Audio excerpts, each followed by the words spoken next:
After more than 3 years of combat operations, Iraq announced Saturday that the fight against the Islamic State group is over after the country's security forces drove the extremists from all of the territory they once held. Iraqi and American officials warned, however, that key challenges remain despite the military victory. Prime Minister Haider al-Abadi formally announced the victory in an address to the nation aired on Iraqi state television Saturday evening. "Honorable Iraqis, your land has been completely liberated," he said.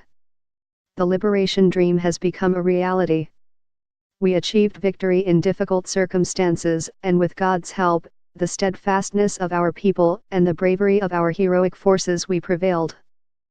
The flag of Iraq is flying high today over all Iraqi territory and at the farthest point on the border, he added, standing before the most senior members of Iraq's security forces. Following al-Abadi's remarks, his office declared a public holiday Sunday in celebration of the victory, according to an official statement from the Prime Minister's office. Iraqi forces mopped up the last pockets of IS fighters from Iraq's western deserts Saturday, securing the country's border with Syria, a step that marked the end of combat operations against the extremists. "All Iraqi lands are liberated from terrorist Daesh gangs and our forces completely control the international Iraqi-Syrian border," said Lieutenant General Abdul Amir Rashid Yar Allah, a senior Iraqi military commander, in a statement Saturday afternoon. The U.S. applauded the Prime Minister's announcement. The U.S. offers sincere congratulations to the Iraqi people and to the brave Iraqi security forces, many of whom lost their lives heroically fighting ISIS, State Department spokeswoman Heather Nauert said in a written statement, using an alternative acronym for IS. "Our coalition will continue to stand with Iraq to support its security forces, economy and stabilization to help ensure that ISIS can never again threaten Iraq's people or use its territory as a haven," said Brett McGurk, U.S. Special Presidential Envoy to the Anti-IS Coalition, in a statement posted to his official Twitter account.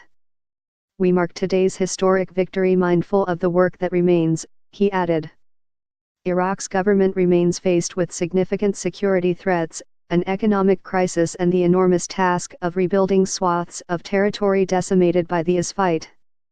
IS fighters overran nearly a third of Iraqi territory, including Mosul, the country's second-largest city, and Tikrit, the capital of Iraq's central Salahuddin province, in the summer of 2014. The following year, IS fighters also overran Anbar's provincial capital of Ramadi. Over the past 3.5 years, Iraqi ground forces closely backed by the U.S.-led coalition and mostly Shiite paramilitary forces backed by Iran have slowly retaken all of that territory. The pace of the anti-IS operation accelerated last year as coalition-backed Iraqi ground forces prepared for the assault on Mosul that was formally launched in October 2016. After more than 9 months of mostly grueling urban combat, al-Abadi declared victory over IS in Mosul in July.